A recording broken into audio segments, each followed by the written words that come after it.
آپ ذرا نوٹ کیجئے تھوڑا سا اس کو غور کیجئے اس پہ. ایگزیکٹلی. پروفٹ کرتے کیا ان کا ٹپیکل سٹائل اگر آپ قرآن کو پڑھیں تو ہو کیا رہا ہے کہ واپسی بھی ابھی وہ کہہ رہے ہیں کہ میں کیا کہوں گا تو انہوں نے وہی جو واقعہ ہو چکا ہوتا ہے اس کو وربلائز کرتے ہیں اور ایک چیز وہ ایسی ڈال دیتے ہیں کہ یہ اللہ تعالیٰ کی طرف سے ہے. مثال کے طور پہ وہ کہتے ہیں واقعے کو اسی طرح دوبارہ دہرا کر تو کہتے ہیں کہ وہ جب آپ بیٹھے درخت کے نیچے بیعت کر رہے تھے تو اس کے ہاتھ پر اللہ کا ہاتھ تھا. آپ بات سمجھ رہے ہیں؟ صرف ایک بات انہوں نے ڈالنی ہوتی. یہی ہوا ہے بدر کے مقام پر. جب بدر ہوا تو اس کے بعد انہوں نے ان کے بندے مروا دیے, مدینہ والوں کے 10-15 بندے بھی مارے گئے. اب ان کو جب پریشانی لاحق ہوئی کہ واپس جائیں گے مدینہ میں اور ان لوگوں نے ہم کو پناہ دی ہے, ہم نے ان کے بندے مروا دیے ہیں.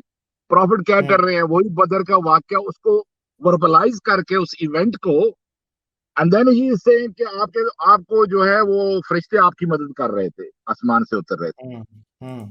ہر وقت یہی ہوتا ہے, آپ جو واقعہ ہو چکا ہے اس کو وہی بنا دیا جاتا ہے. مثال کے طور پہ جب زینب کا قصہ ہو چکا تو وہی بن گیا. حفصہ کے ساتھ بات ہوئی ماریا قبطیہ کا تو بعد میں. تو دوسری جو تھی وہ تھی غزوہ تبوک والی. اب غزوہ تبوک کے ٹائم پہ کیا ہوا کہ پروفٹ نے 10 سے 15 ہزار کی لشکر تیار کیا اور سب لوگوں نے اس میں کنٹریبیوٹ کیا.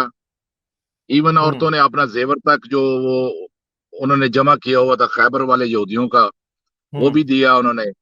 اور پروفٹ نے کہا کہ یہ جو ہے نا غزوہ یہ سب سے اہم ہے, سب کو جانا ہے. ایون کے منافق بھی تیار ہو گئے اور بہت سے منافق ان کے ساتھ گئے, 2-3 مسلمان نہیں گئے تھے. تو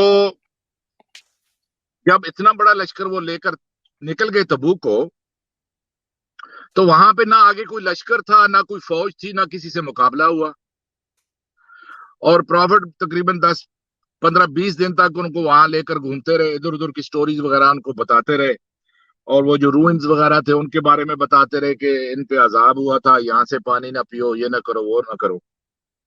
اور آج تک کوئی مسلمان عالم جو ہے اس کی کوئی ایکسپلینیشن نہیں دے سکا کہ غزوہ تبوک کو وہ لشکر کیوں لے کر گئے تھے. وہ بھی ان کی کوئی پیشگوئی تھی لیکن وہ اٹ وینٹ رانگ. تو یہ دونوں چونکہ قرآن میں آئی, آپ اس کو نکال نہیں سکتے. صلح حدیبیہ والی تو obviously یہ جو ہے ان کی پروفیسی بالکل غلط ہوگی. اگلے سال انہوں نے حج کرنے کا ان کو چانس دیا تھا. تو کیا کہتے ہیں آپ؟ سر بالکل آپ ٹھیک بتا رہے ہیں. آپ ظاہر بات ہے کہ میں نے ان کی وہ آپ سے سن رہا ہوں اور میں نے چیزیں دیکھی تو ہوئی ہیں, مگر مجھے وہ زیادہ جو آپ بتا رہے ہیں اس کا اوپر مجھے کوئی ویسا نہیں ہے کہ کوئی انکار ہے یا کوئی وہ ہے بات ایسی ہے. آپ اچھا, دوسری بات ابھی آپ کر رہے تھے وہ اس دن میں نے ان کے بھی میرے خیال میں حارث کے اس میں سٹریم میں بات کی تھی. یہ جو ابھی آپ بات کر رہے تھے وہ پگ وغیرہ کی, سور وغیرہ کی. تو جو میں نے پڑھا اس کے بارے میں وہ یہ ہے کہ جو یہودیوں کے ہاں اس کی ممانعت اس لیے آئی تھی کہ یہ پرانے زمانے میں جو یہودیوں کے جو اینسسٹر تھے اور ان کے ہاں یہ ایک طرح کا یہ جو جانور تھا یہ ایک سیکرڈ جانور تھا پگ. اور چونکہ یہ ان کا سمبل بھی تھا تو اس لیے وہ جس طرح ہندو جو گائے کا استعمال نہیں کرتے کھانے میں وہ لوگ پگ کو استعمال نہیں کیا کرتے تھے.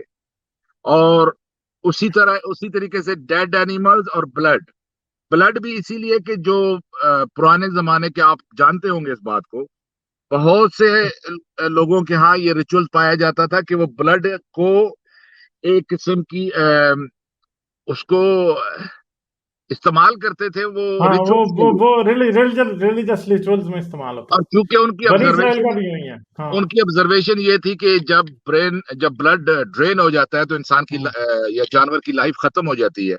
تو اس کے اندر کوئی ایسی سبسٹنس ہے کہ جو لائف گیونگ ہے اور وہ اس کو اپنے ریچولز میں بھی استعمال کرتے تھے, دریاؤں وغیرہ میں بھی بہاتے تھے. تو ان چیزوں کو جو پروہیبیشن جوش نے اختیار کی وہ اس وجہ سے کہ اس لیے نہیں کہ یہ ان کو بہت زیادہ علم تھا کہ یہ ڈرٹی ہے یا کلینلینس کی وجہ سے نہیں, بلکہ اس کی وجہ یہ تھی کہ یہ ریچولز کا حصہ تھے اور وہ انہوں نے استعمال کرنا ان کو چھوڑ دیا. بعد میں یہ ہوا کہ جب اب اس بارے میں دیکھنا پڑے گا کہ ہسٹری میں کیا ہے, کوئی کہاں سے یہ بات آئی ہے. یہ مجھے کوئی ریفرنس بھی اس کا دیں کہ اس کا کہاں سے آئی ہے, میں دیکھوں. اس کا آپ کو ہسٹری میں ملے گی ہسٹری آف سیولائزیشن اچھا بائی ول ڈورانٹ. اچھا ول ڈیورانٹ. Yeah. اچھا یہ تو ہاں And یہ he تو is میرے خیال سے میں بس extensively پڑھی بھی ہوئی ہے شاید. he has ہاں written extensively on it, you know. اس کے اوپر انہوں ہاں نے میں بہت دیکھوں بہت گا لکھ رکھا ہے. ضرور تو دیکھوں گا یہ میں. ہاں وجہ یہ ہے اسلام نے تو سیدھا وہاں سے لے لیا، یہودیوں سے یہ بات لے لی ہے، لیکن اس کی جو بعد میں آنے والی جنریشن ہے چونکہ ان کے ہاں اس کو ان کراہت سمجھتے لیتے تھے، وہ نہیں اس کو استعمال کرتے تھے. بعد میں آنے والی جنریشن کے اگرچہ ان کے جو تعلیمات ہے وہ چینج ہوگی، لیکن کھانے میں انہوں نے اس چیز کو استعمال نہیں کیا.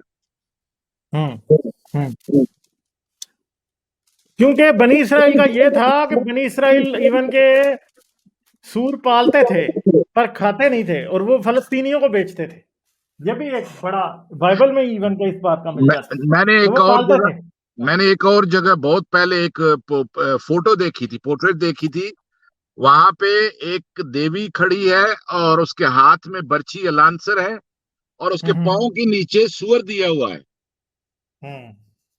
تو اس بات کا ثبوت ہے کہ یہ جو اس کو ٹوٹم بولتے ہیں، ٹوٹم جو ہوتے ہیں سمبلز ہوتے ہیں، وہ اسی کی کنٹینیویشن ہمارے ہاں یہ جو جھنڈے وہ ہوتے ہیں، فلیگز وغیرہ ہوتے ہیں ہمارے ہاں، اسی طرح اپنی اپنی پارٹی کے پرچم ہوتے ہیں، یہ وہیں سے لیے گیا. کیونکہ پرانے زمانے میں جس طرح ریڈ انڈینز ہوتے تھے، یہ لفظ جو ٹوٹم جو لفظ ہے یہ ریڈ انڈین زبان کا لفظ ہے، تو ان کے ہاں بھی وہ سمبل سیکرڈ سمبل ہوا کرتے تھے. تو اسی وجہ سے غالباً وہ جو ہے نا سور کو وہ اس کا گوشت نہیں کھاتے تھے. ہاں یہ میں دیکھوں گا. ول ڈیورانٹ نے اگر لکھا ہے تو ظاہری بات ہے ول ڈیورانٹ کوئی چھوٹا موٹا نام نہیں ہے، اس نے بڑا لکھا ہوگا، لازمی دیکھوں گا میں. جی چلیں سر اور ایک کوئی اور بات؟ نہیں، بس آج اتنی آپ سے یہی بات کرنی. پھر نیکسٹ ٹائم اچھا کروں گا. میں نے حارث کے ساتھ وہ کیا تھا، آئی ڈونٹ نو آپ نے سنا ہے کہ نہیں، وہ جو مانی کا جو وہ تھا اس میں نے وہ بتایا تھا کہ اس نے میں کیسے یار مانیزم پہ میں نے کتابیں رکھی ہوئی ہیں ڈاؤن لوڈ کر کے، مجھے پڑھنے کا ٹائم نہیں لگ رہا. میں خود مانیزم کو باقاعدہ پڑھنا چاہتا ہوں، کیونکہ بہت ساری ہاں جو کیونکہ اس نے بھی مسنگ لنکس ہیں نا وہ مانیزم سے اسلام کی طرف آئیں گے. نہیں تو پہلا کلیمنٹ وہ اسی نے کلیم کیا تھا نا کہ میں خاتم النبیین ہوں. پرافٹ سے پہلے تو وہ کر چکا تھا، ہاں اور اس کے ہاں فالوورز تو عرب میں موجود تھے. وہ ہاں ظاہر سی بات ہے کہ پرافٹ محمد نے بھی وہی کہا کہ نہیں وہ نہیں ہے، اس کا کینڈیڈیٹ میں ہوں، خاتم النبیین میں ہوں. چلیں سر ٹھیک ہے، پھر کرتے ہیں بات. ٹھیک ہے، okay okay okay okay, bye. Thank you.